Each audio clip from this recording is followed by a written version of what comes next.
اس تمہید کے بعد اللہ تعالیٰ کے نام پر ہم قرآن کریم کا ترجمہ اور اس کی مختصر تشریح اور تفسیر کا سلسلہ شروع کرتے ہیں۔ اللہ تبارک و تعالیٰ اپنے فضل و کرم سے، اپنی رحمت سے اس کو اپنی رضا اور خوشنودی کے مطابق انجام دینے کی توفیق عطا فرمائے اور اس کو ہم سب کے لیے نافع اور مفید بنائے۔ اعوذ باللہ من الشیطان الرجیم، بسم اللہ الرحمن الرحیم، الحمد للہ رب العالمین، الرحمن الرحیم، مالک یوم الدین، ایاک نعبد و ایاک نستعین، اہدنا الصراط المستقیم، صراط الذین انعمت علیہم غیر المغضوب علیہم ولا الضالین۔ شروع اللہ کے نام سے جو سب پر مہربان ہے، بہت مہربان ہے۔ تمام تعریفیں اللہ کی ہیں جو تمام جہانوں کا پروردگار ہے، جو سب پر مہربان، بہت مہربان ہے، جو روز جزا کا مالک ہے۔ اے اللہ، ہم تیری ہی عبادت کرتے ہیں اور تجھی سے مدد مانگتے ہیں۔ ہمیں سیدھے راستے کی ہدایت عطا فرما، ان لوگوں کے راستے کی جن پر تو نے انعام کیا ہے، نہ کہ ان لوگوں کے راستے کی جن پر غضب نازل ہوا ہے، اور نہ ان کے راستے کی جو پھٹکے ہوئے۔ یہ سورہ فاتحہ ہے اور اس کی 7 آیتوں کا ترجمہ ابھی آپ کے سامنے پیش کیا گیا۔ آپ نے ہمیشہ دیکھا ہوگا کہ قرآن کریم کی تلاوت کا ایک ادب یہ ہے کہ قرآن کریم کی تلاوت کرنے سے پہلے اعوذ باللہ من الشیطان الرجیم اور پھر بسم اللہ الرحمن الرحیم پڑھا جاتا ہے، اور اس وقت بھی ہم نے سورہ فاتحہ کی تلاوت کا آغاز کرتے ہوئے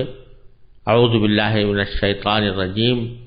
اور پھر بسم اللہ الرحمن الرحیم پڑھا۔ ان دونوں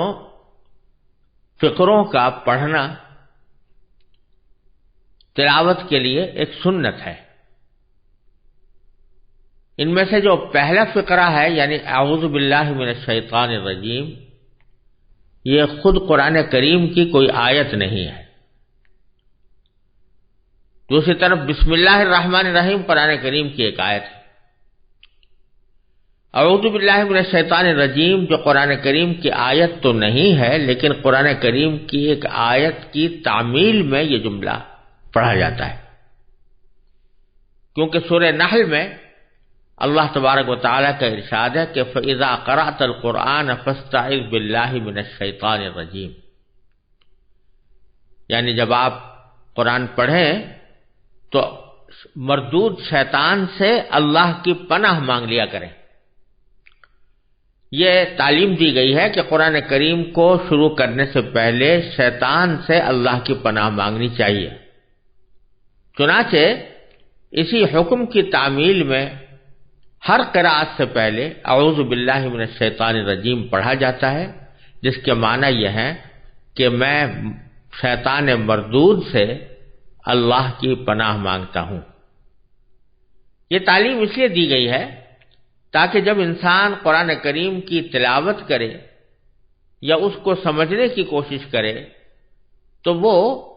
خالصتاً اللہ تبارک و تعالیٰ کی رضا کی خاطر ہو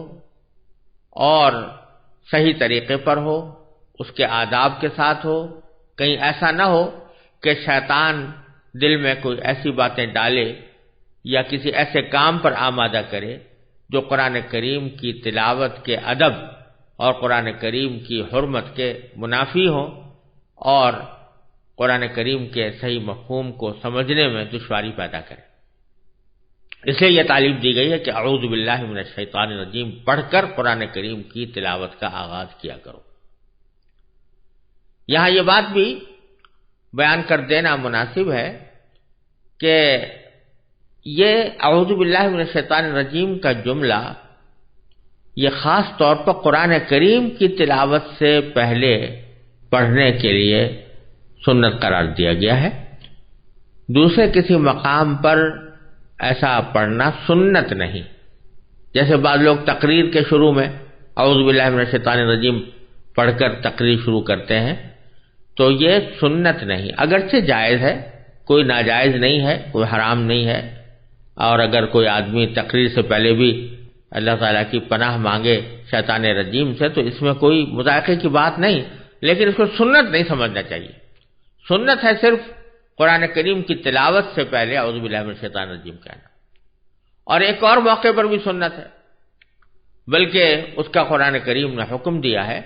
وہ یہ کہ وَإِمَّا يَنزَغَنَّكَ مِنَ الشَّيْطَانِ نَزْغٌ فَاسْتَعِذْ بِاللَّهِ مِنَ الشَّيْطَانِ الرَّجِيمِ۔ تو یہ فرمایا گیا کہ اگر کسی وقت شیطان تمہیں کوئی کچوکا لگائے تو بھی اللہ کی پناہ میں آ جایا کرو، اللہ کی پناہ مانگا کرو شیطان رجیم سے۔ شیطان کچوکا کیا لگائے، اس کی کئی صورتیں ہوتی ہیں۔ ایک صورت یہ ہے کہ غصہ بہت زیادہ آ گیا، اور غصے کی حالت میں انسان بعض اوقات اپنے آپے سے باہر ہو جاتا ہے، اور شیطان اس کو کسی ایسے کام پر آمادہ کر دیتا ہے جو بعد میں پشیمانی کا، شرمندگی کا موجب ہوتا ہے، مناسب نہیں ہوتا۔ تو اللہ تعالیٰ نے فرمایا کہ جب تمہیں شیطان کوئی کچوکا لگائے، غصہ بہت زیادہ آ رہا ہے، تو اس کا ایک حل یہ ہے کہ تم اللہ کی پناہ میں آ جاؤ، یہ کہو کہ اعوذ باللہ من الشیطان الرجیم، میں شیطان الرجیم سے اللہ کی پناہ مانگتا ہوں، کہیں ایسا نہ ہو کہ شیطان مجھے اس غصے کی حالت میں کسی ایسے کام پر آمادہ کر دے جو ناجائز ہو، ناحق ہو، کسی کے ساتھ زیادتی پر مشتمل ہو، یا میری زبان سے کوئی ایسے کلمات نکل جائیں جو نامناسب ہیں۔ یہ اس سے پناہ مانگنے کے لیے یا اعوذ باللہ من الشیطان الرجیم پڑھنے کا حکم دیا گیا۔ اسی طرح اگر کبھی کسی گناہ کا خیال آئے،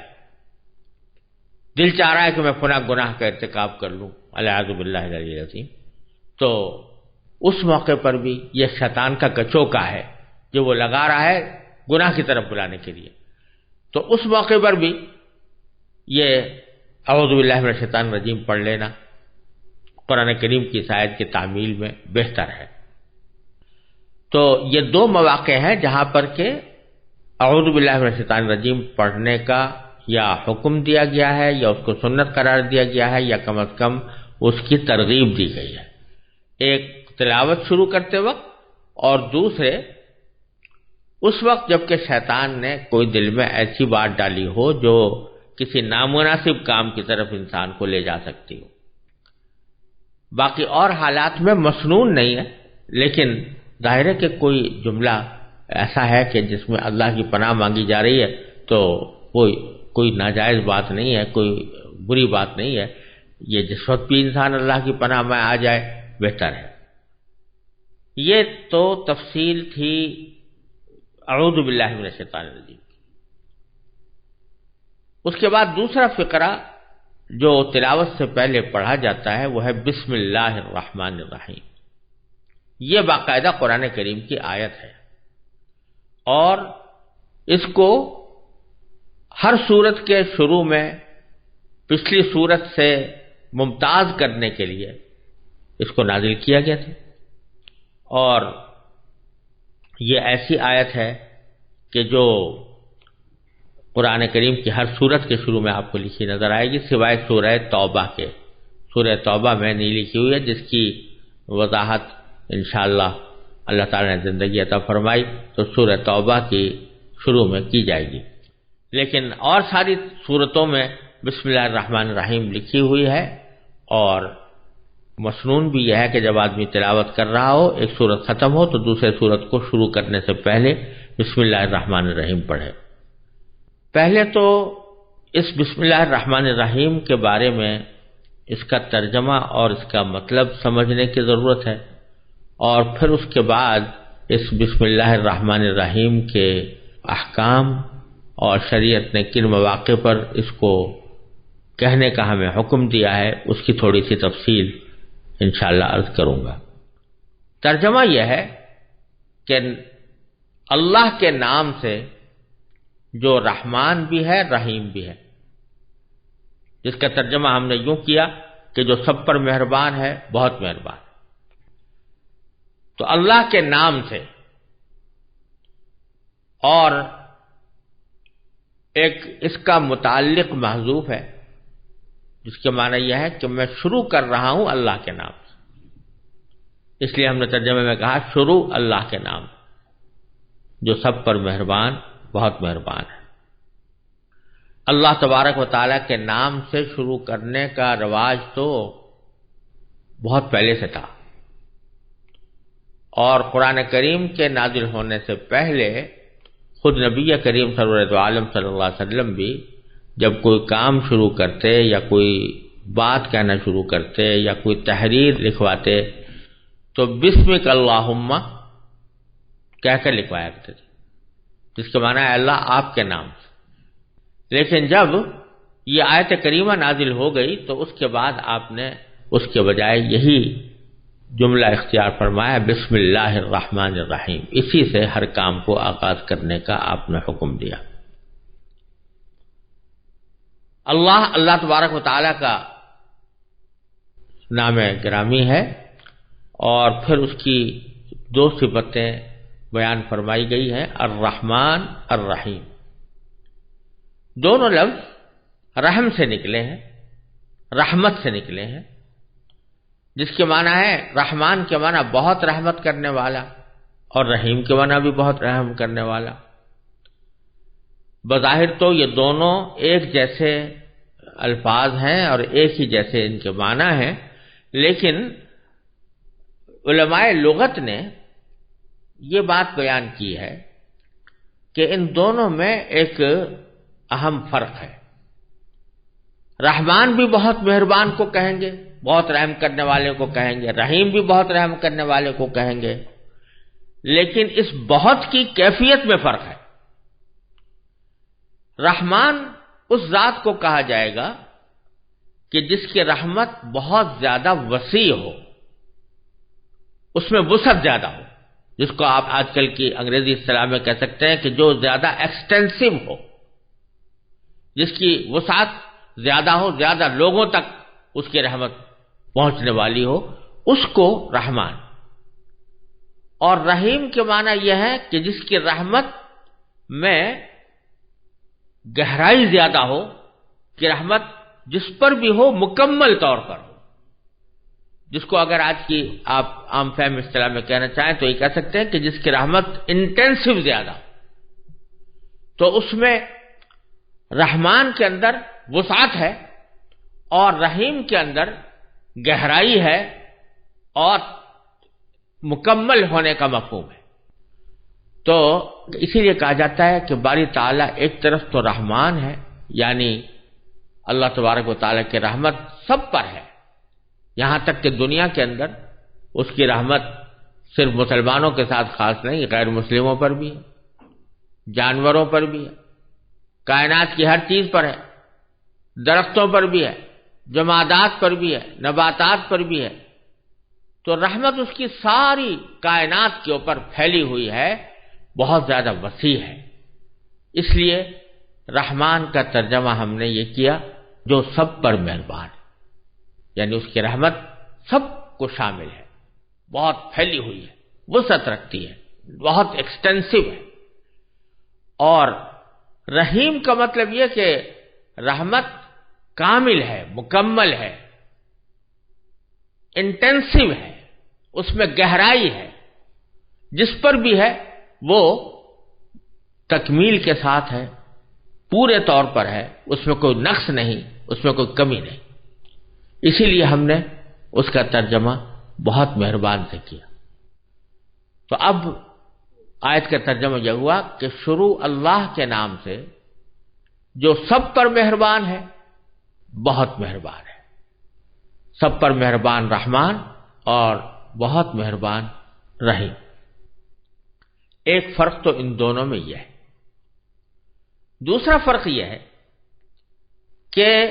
رحمان کا جو لفظ ہے وہ صرف اللہ تبارک و تعالیٰ کے ساتھ خاص ہے۔ اللہ تعالیٰ کے علاوہ کسی بھی فرد کو رحمان نہیں کہا جا سکتا، کیونکہ اس کی رحمت، اللہ تبارک و تعالیٰ کی رحمت، یہ وسعت کا اس میں اشارہ ہے، تو وسیع رحمت کسی کی بھی نہیں ہو سکتی۔ کوئی فرد دنیا میں یہ دعویٰ نہیں کر سکتا کہ اس کی رحمت یا اس کا رحم کائنات کی ہر چیز کو شامل ہے، کوئی بھی نہیں کہہ سکتا۔ یہ صرف اللہ تبارک و تعالیٰ کی صفت ہے کہ اس کی رحمت پوری کائنات کو شامل ہوتی ہے، پوری کائنات کے اوپر وسعت رکھتی ہے۔ لہذا رحمان کا لفظ کسی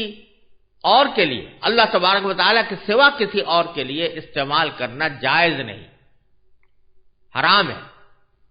اگر کوئی شخص کسی انسان کو رحمان کہے تو یہ شرک ہے، کیونکہ اللہ تبارک و تعالیٰ کے ساتھ اس لفظ کا خصوصی امتیاز ہے، اور اللہ تبارک و تعالیٰ کے سوا کسی اور کو الرحمن کہنا جائز نہیں۔ اسی سے یہ معلوم ہوا کہ آج کل ہمارے معاشرے میں جو یہ غلط رواج پڑ گیا ہے کہ کسی کا نام عبد الرحمن ہے تو اس کو ایبریویٹ کر کے، اس کو مخفف کر کے رحمان صاحب کہتے ہیں، یہ بہت غلط بات ہے۔ رحمان کا لفظ سوائے اللہ تبارک و تعالیٰ کے کسی کے لیے استعمال نہیں ہو سکتا، لہذا اگر کسی کا نام عبد الرحمن ہے تو پورا نام عبد الرحمن لینا ہی چاہیے، صرف رحمان کہہ کر اس کو خطاب کرنا یا اس کا حوالہ دینا یہ درست نہیں، اور اندیشہ ہے کہ اللہ بچائے غیر ارادی طور پر یہ انسان کو شرک کے قریب نہ لے جائے، لہذا اس سے بہت زیادہ احتیاط کی ضرورت ہے۔ رحیم کا لفظ البتہ اس معاملے میں رحمان سے مختلف ہے۔ رحیم کے معنی ہوتے ہیں جس کی رحمت مکمل ہو، پوری ہو، تو یہ وصف چونکہ کسی انسان میں بھی اللہ تعالیٰ کی تخلیق کی وجہ سے ہو سکتا ہے کہ کوئی انسان جب کسی کے ساتھ رحم کا معاملہ کرے تو مکمل رحم کا معاملہ کرے، لہذا رحیم کا لفظ اللہ تعالیٰ کے علاوہ بھی دوسرے کسی انسان کے لیے بھی استعمال کرنا جائز ہے، اور خود قرآن کریم نے کیا ہے، لَقَدْ جَاءَكُمْ رَسُولٌ مِّنْ أَنفُسِكُمْ عَزِيزٌ عَلَيْهِ مَا عَنِتُّمْ حَرِيصٌ عَلَيْكَ بِالْمُؤْمِنِينَ رَءُوفٌ رَحِيمٌ۔ یہاں حضور اقدس نبی کریم سرور دو عالم صلی اللہ علیہ وسلم کو رحیم فرمایا گیا، تو جس سے معلوم ہوا کہ آپ رحم کرنے والے ہیں، آپ کی رحمت جس پر بھی ہے پوری ہے، تو یہ لفظ خود رسول کریم صلی اللہ علیہ وسلم کے لیے استعمال کرنے کا جواز اس آیت نے پیدا کیا۔ تو وہاں پر یہاں یہ بات معلوم ہو رہی ہے کہ کسی انسان کے لیے بھی رحیم کا لفظ استعمال ہو سکتا ہے، اگرچہ اس کا صحیح مصداق، حقیقی مصداق تو اللہ تعالیٰ ہی ہے، لیکن اپنے وسیع معنی میں اس کو غیر اللہ کے لیے استعمال کرنے کی بھی اجازت ہے۔ یہ ایک دوسرا فرق ہے جو رحمان اور رحیم میں پایا جاتا ہے۔ یہ تو بسم اللہ الرحمن الرحیم کا ترجمہ تھا۔ اس بسم اللہ الرحمن الرحیم کے کچھ اہم احکام بھی ہیں اور ان کے پیچھے ایک بہت بڑا فلسفہ بھی۔ نبی کریم سرور دو عالم صلی اللہ علیہ وسلم نے ایک حدیث میں ارشاد فرمایا ہے کہ کل امر ذی بال لا یبدأ فیہ بسم اللہ فہو اقطع، یا بعض روایت میں فہو ابتر، جس کے معنی یہ ہے کہ ہر وہ اہم کام جو اللہ کے نام سے شروع نہ کیا جائے وہ ادھورا ہے یا ناتمام ہے۔ چنانچہ رسول کریم سرور دو عالم صلی اللہ علیہ وسلم نے ہر اہم کام کو بسم اللہ الرحمن الرحیم سے شروع کرنے کی تاکید فرمائی، یہاں تک کہ کھانا کھاتے وقت، پانی پیتے وقت، سواری پر سوار ہوتے وقت، کوئی خط یا تحریر لکھتے وقت، غرض ہر قابل ذکر مشغلے کے شروع میں آپ بسم اللہ الرحمن الرحیم پڑھا کرتے تھے۔ بظاہر تو یہ ایک مختصر سا عمل ہے جسے بعض اوقات ایک رسمی سی کارروائی سمجھ کر لوگ نظر انداز کر دیتے ہیں، لیکن حقیقت میں یہ کوئی رسم نہیں، بلکہ اس سے ایک بہت بنیادی فکر کی آبیاری مقصود ہے۔ یہ ایک ایسی اہم حقیقت کا اعتراف ہے جس کو پیش نظر رکھنے سے زندگی کے تمام مسائل کے بارے میں انسان کا پورا نقطہ نظر اور معاملات طے کرنے کے لیے اس کی پوری اپروچ ہی بدل جاتی ہے، کیونکہ یہ اس بات کا اعلان ہے کہ اس کائنات کا کوئی ذرہ اللہ تعالیٰ کے حکم اور اس کی مشیت کے بغیر حرکت نہیں کر سکتا۔ انسان کو اپنی عملی زندگی میں اسباب کے اختیار کرنے کا حکم ضرور دیا گیا ہے، لیکن نہ تو یہ اسباب خود بخود وجود میں آ گئے ہیں اور نہ ان اسباب میں بذات خود کوئی کارنامہ انجام دینے کی طاقت موجود ہے۔ حقیقت میں ان اسباب کو پیدا کرنے والا اور ان میں تاثیر پیدا کر کے ان کے نتیجے میں واقعات کو وجود میں لانے والا کوئی اور ہے۔ ذرا سا غور کیجئے کہ جب ہم پانی پینا چاہتے ہیں تو بسا اوقات غفلت اور بے دیانی کے عالم میں پی کر فارغ ہو جاتے ہیں۔ ایک ظاہر بین انسان زیادہ سے زیادہ اتنا سوچ لیتا ہے کہ اسے پانی کہاں سے حاصل ہوا، کس کنویں سے یا دریا سے یا جھیل سے، اور انسان کی پیاس بجھانے کے لیے اللہ تعالیٰ کی قدرت کاملہ نے کائنات کی کتنی قوتیں اس کی خدمت میں لگا رکھی ہیں اور اس کے لیے کیسا عجیب و غریب نظام بنایا ہوا ہے، اس کا دھیان بہت کم لوگوں کو آتا ہے۔ اللہ تعالیٰ نے پانی کا عظیم الشان ذخیرہ سمندروں کی شکل میں محفوظ فرمایا اور اسے سڑنے سے بچانے کے لیے اول تو اسے نمکین بنا دیا ہے اور دوسری طرف اسے ہر دم اس طرح رواں دواں رکھا ہے کہ اس کی موجیں حرکت اور بےتابی کی علامت بن گئی، اور باوجود کہ اس میں روزانہ ہزارہ جانور مرتے ہیں لیکن یہ پانی کبھی سڑتا نہیں۔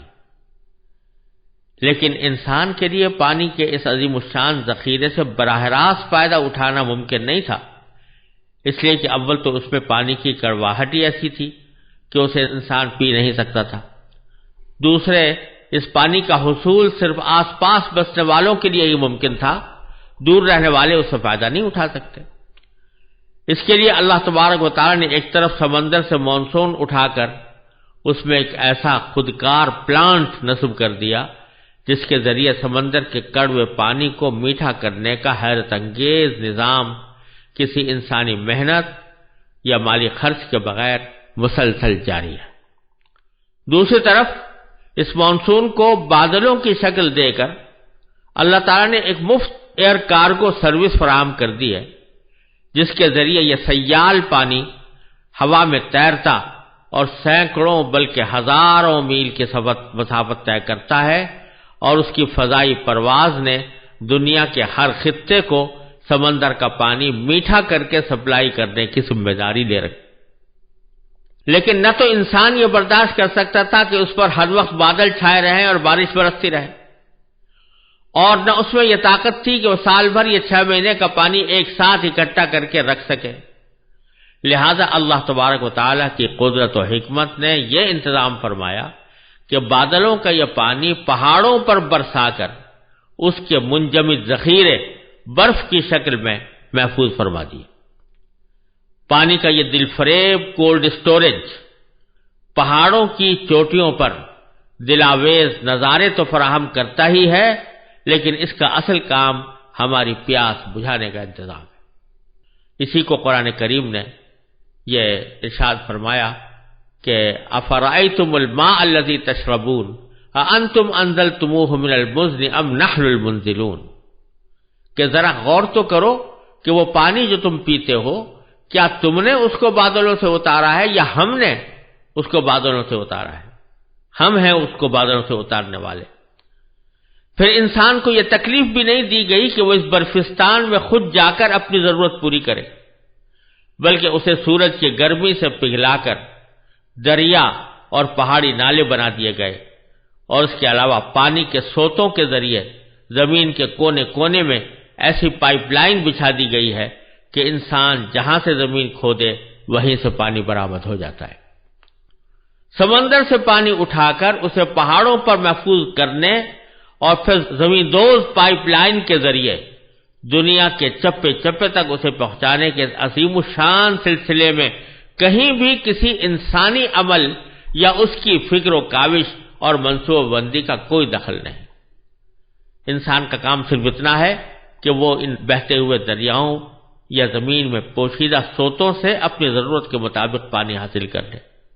اگرچہ یہ کام پانی کی سپلائی کے مذکورہ بالا قدرتی اور آفاقی نظام کے مقابلے میں نہایت محدود اور مختصر کام ہے، لیکن اس محدود سے کام کی انجام دہی میں بھی انسان بڑی مشقت اٹھاتا، بہت روپیہ خرچ کرتا اور کائنات کے دوسرے وسائل سے کام لیتا ہے۔ پانی کا ہر وہ گھونٹ جو ہم ایک لمحے میں اپنے حلق سے اتار لیتے ہیں، آب رسانی کے سارے طویل عمل سے گزر کر ہم تک پہنچتا ہے، جس میں سمندر، بادل، پہاڑ، آفتاب، ہوائیں، ندی نالے، زمین اور اس میں پوشیدہ خزانے، اس پر چلتے ہوئے جانور اور بالآخر انسان اور اس کے بنائے ہوئے آلات سب اپنا اپنا کردار ادا کر چکے ہوتے ہیں۔ جب حضرت صلی اللہ علیہ وسلم نے یہ تعلیم دی کہ پانی پینے سے پہلے بسم اللہ الرحمن الرحیم کہو، یا کم از کم بسم اللہ ہی کہہ دو، جس کا مطلب یہ ہے کہ اللہ کا نام لے کر پانی پینا شروع کرو، تو در حقیقت اس کا مقصد یہی ہے کہ پانی کی اس نعمت کے استعمال سے پہلے اللہ تبارک و تعالیٰ کے اس احسان عظیم کو یاد کرو، جس سے تمہارے ہونٹوں تک پانی کے یہ گھونٹ پہنچانے کے لیے کائنات کی کتنی قوتوں کو تمہاری خدمت میں لگا دیا۔ اس پانی کے حصول کے لیے تم نے چند ظاہری اسباب ضرور اپنے عمل اور اپنی محنت سے اختیار کیے، لیکن ان ظاہری اسباب کی رسائی ایک خاص حد سے آگے نہیں تھی۔ اس حد کے پیچھے اللہ تعالیٰ کی ربوبیت کا وہ محیر العقول نظام کام کر رہا ہے، جو انسان کے عمل ہی نہیں، اس کی سوچ اور تصور کی پرواز سے بھی بالاتر ہے۔ پھر ایک عام آدمی کو اس سے زیادہ کسی بات سے سروکار نہیں ہوتا کہ اسے پیاس لگی تھی جسے اس نے ایک گلاس پانی پی کر تسکین دے دی، لیکن یہ پانی حلق سے اتر کر کہاں جا رہا ہے اور اس کے جسم کی کیا کیا خدمات انجام دے رہا ہے، اس کی طرف عام طور سے کسی کا دھیان بھی نہیں جاتا۔ ذرا غور سے کام لیں تو در حقیقت ہماری جسمانی مشینری کے ایک ایک پرزے کو پانی کی ضرورت تھی، جس کے بغیر یہ مشینری کام نہیں کر سکتی تھی، لیکن چونکہ عام انسان یہ بھی پتہ نہیں لگا سکتا کہ اس کے جسم میں کب پانی کی مطلوبہ مقدار کم ہو گئی ہے،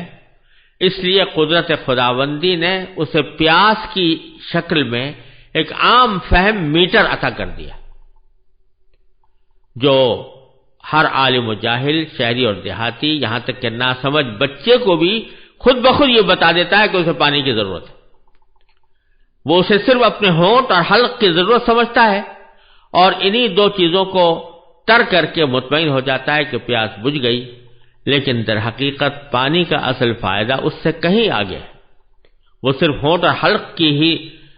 نہیں بلکہ پورے جسم کی مانگ تھی۔ وہ حلق سے گزر کر جسم کے ہر اس حصے کو سیراب کرتا ہے جسے اپنی زندگی برقرار رکھنے کے لیے اس کی ضرورت تھی، اور اس طرح جسم کی اندرونی پائپ لائن کے ذریعے وہ پانی سر سے لے کر پاؤں تک ضرورت کی تمام جگہوں تک پہنچایا جاتا ہے، اور پھر جتنے پانی کی جسم کو ضرورت ہوتی ہے اتنا جسم میں باقی رہتا ہے، اور باقی حصہ جسم کی دھلائی کرنے کے بعد اپنے ساتھ مضر اجزاء کو بہا کر دوبارہ جسم سے باہر نکل جاتا ہے۔ مشہور ہے کہ ہارون رشید ایک مرتبہ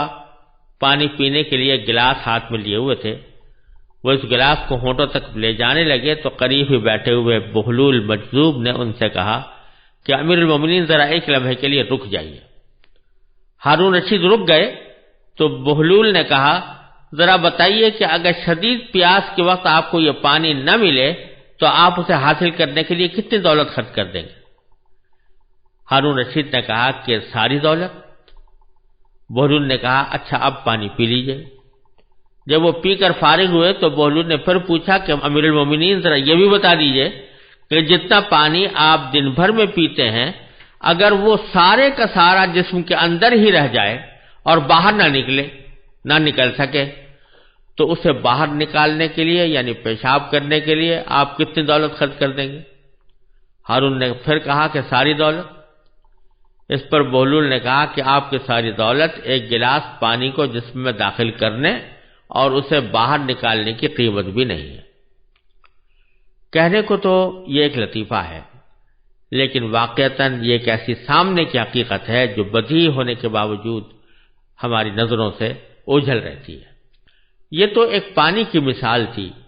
روٹی کے نوالے کو لے لیجئے جو ایک لمحے میں ہم حلق سے اتار لیتے ہیں۔ ایک ظاہر بھی نگاہ صرف حد تک جاتی ہے کہ ہم نے اپنے کمائے ہوئے پیسوں سے بازار سے آٹا خریدا اور اسے روٹی تیار کر لی، لیکن بازار تک اس آٹے کو پہنچانے کے لیے کائنات کی کتنی طاقتیں سرگرم رہیں اس کی طرف عموماً نگاہ نہیں جاتی۔ انسان کا کام اتنا ہی تو تھا کہ وہ زمین میں ہل چلا کر اس میں بیج ڈال دے، لیکن کون ہے جس نے اس چھوٹے سے بیج میں ایسا پروسیسنگ پلانٹ لگایا ہوا ہے کہ اس میں سے کوپل پھوٹ نکلی؟ کون ہے جس نے مٹی کے دبیز تہوں میں اس کوپل کی پرورش کی اور اسے یہ قوت عطا کی کہ وہ اپنے منحنی جسم کی لچکدار نوک سے زمین کا پیٹ پھاڑ کر نمودار ہو اور ایک لہلہاتی ہوئی کھیتی میں تبدیل ہو جائے؟ پھر کون ہے جس نے اس پر چاند سورج کی کرنیں بکھیری، اسے لہراتی ہوئی ہواؤں کا گہوارہ فراہم کیا، اس پر بادلوں کا شامیانہ تان دیا اور اس کو جھلسنے سے بچایا اور اس پر رحمت کا مے برسا کر اس کی نشو و نما کی رفتار تیز کر دی، یہاں تک کہ ایک ایک کھیت میں سینکڑوں خوشے اور ایک ایک خوشے میں سینکڑوں دانے وجود میں آ گئے۔ قرآن کریم اسی حقیقت کو یاد دلاتے ہوئے کہتا ہے افرأیتم ما تحرثون اانتم تزرعونہ ام نحن الزارعون، ذرا بتاؤ تو صحیح کہ جو کچھ تم زمین کو گاہ کر اس میں ڈال دیتے ہو کیا تم اسے اگاتے ہو یا ہم ہیں اگانے والے؟ لہذا جب سرکار دو عالم صلی اللہ علیہ وسلم نے یہ فرمایا کہ کھانا کھانے سے پہلے بسم اللہ کہو تو اس کا مقصد اسی حقیقت کی طرف توجہ دلانا ہے کہ اس نوالے کا حصول صرف تمہاری قوت بازو کا کرشمہ نہیں بلکہ یہ اس دینے والے کی دین ہے جس نے اسے تم تک پہنچانے کے لیے کائنات کی عظیم طاقتوں کو تمہارے لیے رام کر دیا ہے۔ لہذا اس نوالے سے لطف اندوز ہوتے ہوئے اس دینے والے کو فراموش نہ کرو۔ یوں تو اللہ تعالیٰ کی یہ عطا اس کی ہر مخلوق کے لیے عام ہے، کھانا اور پانی جانوروں کو بھی ملتا ہے، لیکن جس انسان کو اللہ تعالیٰ نے عقل و شعور بخشا ہے اس میں اور بے شعور جانور میں اتنا فرق تو ہونا چاہیے کہ یہ باشعور مخلوق ان نعمتوں سے فائدہ اٹھاتے وقت غفلت کا مظاہرہ کرنے کے بجائے اپنے حقیقی محسن کو یاد کر لیا کرے۔ یہ یاد کرنا ہی در حقیقت بسم اللہ الرحمن الرحیم پڑھنے کا ایک اہم بنیادی مقصد ہے جو ہر کام کے شروع میں پڑھنے کی تلقین فرمائی گئی ہے۔ اور پھر اس کا ایک عظیم فائدہ یہ ہے کہ جب بھی آدمی کوئی کام اللہ کے نام سے شروع کر رہا ہے تو دوسری طرف وہ اپنے اس کام کی تکمیل کو اور اس کے انجام کو اپنے اللہ کے سپرد کر رہا ہے۔ جب وہ یہ کہتا ہے کہ میں یہ کام اللہ کے نام پر کر رہا ہوں، اللہ بھی کون؟ جو رحمان ہے اور رحیم ہے، تو اس کا مطلب یہ کہ میں اس ذات کے سپرد اس کام کو کر رہا ہوں جو بڑی رحمت والی ہے، جس کی رحمت وسیع بھی ہے، جس کی رحمت بہت گہری بھی ہے، میں اس کے سپرد کر رہا ہوں تاکہ میرے اس کام کو وہی اپنے فضل و کرم سے تکمیل تک بھی پہنچائے اور اس کا اصل مقصد بھی مجھے حاصل ہو۔ جب آدمی اللہ تبارک و تعالیٰ کی طرف اس طرح رجوع کر کے کوئی کام شروع کرتا ہے تو اول تو اس کام میں انشاءاللہ برکت ہوتی ہے، دوسرے یہ کہ اس عمل سے بندے کے اندر ایک عاجزی، درماندگی اور اپنے تواضع کا احساس پیدا ہوتا ہے، کیونکہ جب یہ بار بار اللہ تعالیٰ کے نام کا حوالہ دیتا ہے تو رفتہ رفتہ اس کے دل میں یہ شعور جڑ پکڑ لیتا ہے کہ وہ اس دنیا میں خالق اور مالک بن کر نہیں آیا بلکہ مخلوق اور اپنے مالک کا بندہ بن کر آیا ہے۔ یہ بندگی کا احساس اس کے دل میں تواضع، عاجزی، ہمدردی اور غمگساری پیدا کرتا ہے، اور فرعونیت، تکبر اور رعونت کے رذیل جذبات سے اس کی حفاظت کرتا ہے۔ لہذا